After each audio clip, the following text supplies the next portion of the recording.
Mexico peso bulls counting on a Nafta agreement to bolster the currency may be running out of time. While negotiators are working to reach at least a preliminary trade deal by the end of this month, prospects for an accord are far from certain.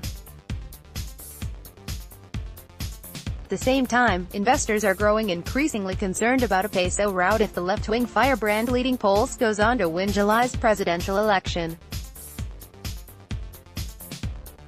Strategists are warning that even if the government announces an agreement that saves the North American Free Trade Agreement, any pop for the peso may be short-lived as the market turns its attention back to the election.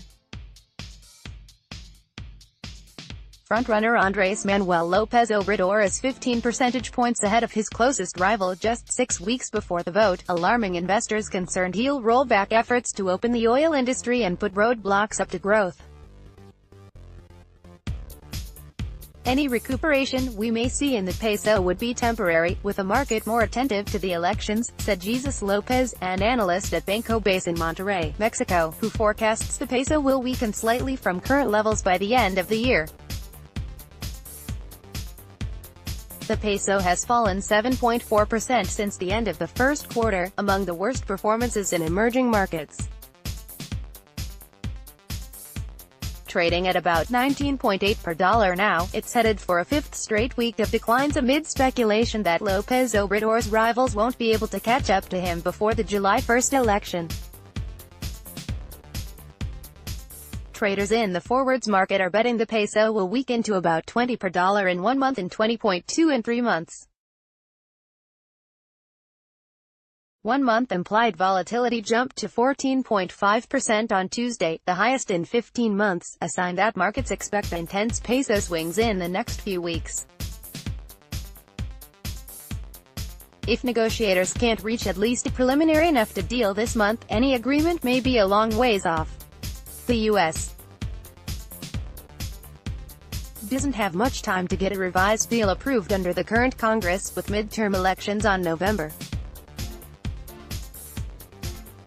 6. Meanwhile, Graciela Marquez, tapped to become economy minister in a potential Obrador administration, said negotiations should be put on hold until the new government takes power in December if no deal is done before the vote.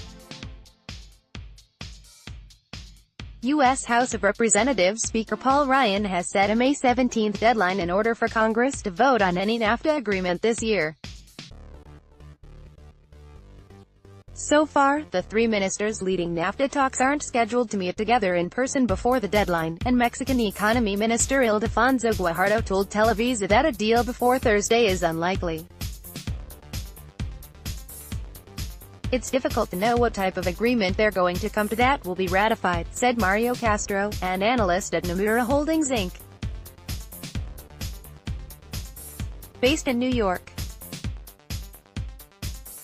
The lack of a deal would be negative and it would add momentum to all the presidential election noise.